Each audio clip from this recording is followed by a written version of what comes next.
Good morning students. 9th वाले बच्चे, सिंधी हिंदी विद्यालय के इस ऑनलाइन क्लासेस में आपका हार्दिक स्वागत है। अब बच्चों, आगे के वीडियो में हमने जो पाठ लेसन पढ़ा था मेरे बचपन के दिन पाठ का मैंने आपको भावार्थ बताया था कि महादेवी वर्मा ने खुद अपने स्वयं जीवन के ऊपर लिखा।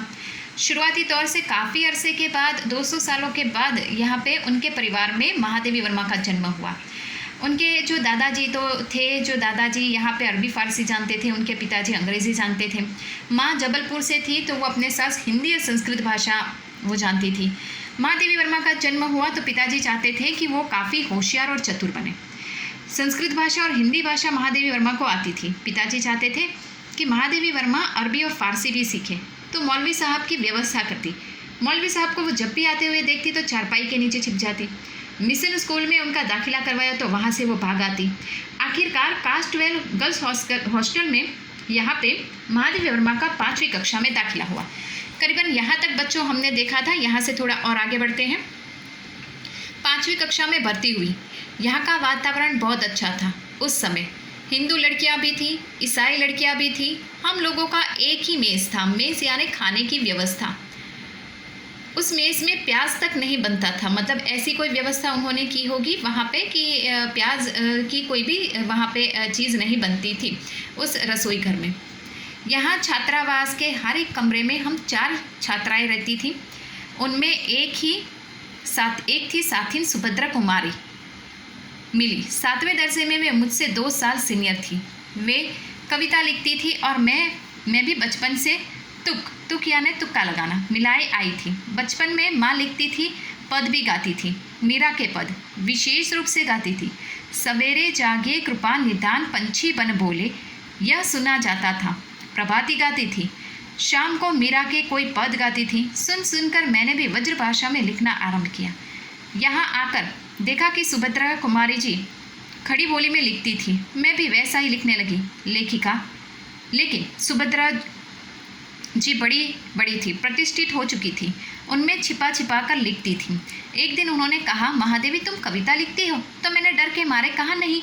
अंत में उन्होंने मेरी डेस्क की किताबों की तलाशी ली और बहुत सा निकल पड़ा उसमें से। तब जैसे किसी अपराध को पकड़ते हुए उन्होंने एक हाथ में कागज़ लिए और एक हाथ में मुझको पकड़ा और पूरे हॉस्टल में दिखाई कि ये कविता लिखती है। फिर हम दोनों की मित्रता हो गई। कास्टवेल में एक पेड़ की डाल नीचे उस डाल पर हम लोग बैठ जाते थे। जब और लड़कियां खेलती थी तब हम लोग टूक मिलाते थे। अब यहाँ पे बच्चों ये जो पाठ है, इस पाठ में यहाँ पे महादेवी वर्मा ने स्पष्ट बताया है कि थोड़ा समझ लेते हैं कि उन्होंने कहा कि जिस कास्ट गर्ल्स हॉस्टल में उनके रहने की व्यवस्था की थी, वहाँ पे हॉस्टल की व्यवस्था थी, छात्रावास था। और छात्रावास में यहाँ पे सबसे पहले मुलाकात जो है सुभद्रा कुमारी चौहान, जो एक साहित्यकार लेखिका है, उनसे हुई। वो 7वीं कक्षा में पढ़ती थी, लेखिका 5वीं में। एक कमरे में, हॉस्टल के एक कमरे में वहाँ पे 4 सहेलियों को रहना पड़ता है। धीरे धीरे सब उनकी सहेलियाँ बन जाती हैं। अब यहाँ पे जो सुभद्रा कुमारी चौहान है वो खड़ी बोली में कुछ ना कुछ लिखते थे, मतलब कविता। महादेवी वर्मा से वो सीनियर थे। महादेवी वर्मा भी यहाँ पे माँ के संपर्क में आने के कारण संस्कृत भाषा माँ प्रभात या सुबह में गाती थी, यानी कि सुबह में ईश्वर को स्मरण करते हुए जो गीत भजन गाए जाते हैं वो। तो यहाँ पे माँ से वज्र भाषा सुनी थी, इसके लिए वो वज्र भाषा में काव्य का लिखने का आरंभ करते थे। सुभद्रा कुमारी ने जब कहा कि तुम भी कुछ कविता लिखती हो, तब उन्होंने डर के मारे महादेवी वर्मा ने मना कर दिया। एक दिन सुभद्रा कुमारी यहाँ पे उन्होंने महादेवी वर्मा की डेस्क यानी टेबल, उसकी तलाशी ली। तब पता पड़ा कि वो भी कविता लिखती है महादेवी वर्मा। और पूरे हॉस्टल में उसका हाथ पकड़कर, एक हाथ में पन्ना लेकर और दूसरे हाथ में महादेवी वर्मा का हाथ पकड़कर खींचकर सब कमरे में दिखा जाती है कि देखो ये कविता लिखती है। इस तरह से तब से दोनों के बीच में मित्रता हो गई। फिर जब भी हॉस्टल में छुट्टियाँ होती हैं या जब भी ऐसे कोई थोड़ा सा उनको समय मिल जाता है तो वो हॉस्टल में जो एक पेड़ रहता है, उनकी पाठशाला जहाँ पे थी, उस पेड़ के नीचे बैठकर दूसरी लड़कियाँ खेलती थी, तो वो दोनों कविता कोई ना कोई तुर्क लगाने में खो जाती थी। अब थोड़ा और आगे बढ़ते हैं।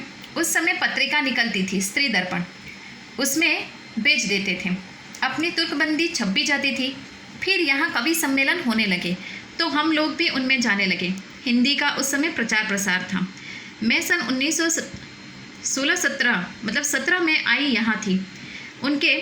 उसके उपरांत गांधी जी का सत्याग्रह आरंभ हो गया और आनंद भवन स्वतंत्रता के संघर्ष का केंद्र हो गया। जहाँ तहाँ हिंदी का भी प्रचार होने लगा। कवि सम्मेलन होते थे तो कास्टवेल में मैडम हमको साथ लेकर जाती थी। हम कविता सुनते थे। कभी हरिओध जी के अध्यक्ष होते थे, कभी श्रीधर पाठक होते थे, कभी रत्नाकर जी अध्यक्ष होते थे, कभी कोई होता था। कब हमारा नाम पुकारा जाए बेचैनी से सुनते रहते। मुझको प्रायः प्रथम पुरस्कार मिला था। 100 में एक पदक नहीं मिले होंगे उसमें। एक बार की घटना याद आती है कि कविता पर मुझे चांदी का एक कटोरा मिला, बड़ा नक्शीदार, सुंदर। उस दिन सुभद्रा जी नहीं गई थी। सुभद्रा प्रायः नहीं जाती थी कवि सम्मेलन में। मैंने उनसे आकर कहा, देखो यह मिला। सुभद्रा ने कहा, ठीक है, तब तुम एक दिन खीर बनाओ और मुझको इस कटोरे में खिलाओ। उसी बीच आनंद भवन में बापू आए। हम लोग तब अपने जेब खर्च में से हमेशा 1-1, 2-2 आने देश के लिए बचाते थे और जब बापू आते थे तो हम उन्हें पैसे उन्हें दे देते थे। उस दिन जब बापू के पास मैं गई तो उन्होंने कटोरा भी लेती गई। मैंने निकाल कर बापू को दिखाया कटोरा। मैंने कहा, कविता सुनाने पर मुझको ये कटोरा मिला है। उन्होंने कहा, अच्छा दिखा तो मुझको। मैंने कटोरा उनकी ओर बढ़ा दिया तो उन्होंने हाथ में लेकर बोले, तू देती है इसे? अब मैं क्या कहती। मैंने दे दिया और लौट आई।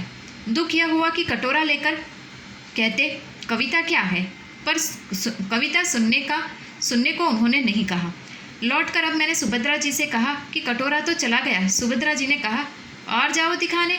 फिर बोली, देखो भाई, खीर तो तुमको खिलानी होगी। अब तुम चाहे पीतल की कटोरी में खिलाओ। तो यहाँ पे ये जो है उसको थोड़ा समझ लेते हैं कि महादेवी वर्मा और सुभद्रा कुमारी चौहान के बीच में दोस्ती हो गई। उस समय स्त्री दर्पण नामक एक पत्रिका छपती थी, उसमें उनकी कविताएं छपती थी। फिर धीरे धीरे कवि सम्मेलन होने लगे। ये दोनों कवि सम्मेलन में जाने लगे। उनकी जो हॉस्टल की जो अध्यापिका है, वो जहाँ पे पाठशाला में पढ़ते थे, विद्यालय की अध्यापिका, उनके साथ मिलकर कवि सम्मेलन में जाते। महादेवी वर्मा हमेशा जाती थी, लेकिन सुभद्रा कुमारी चौहान कभी कभी उस कवि सम्मेलन में जाते।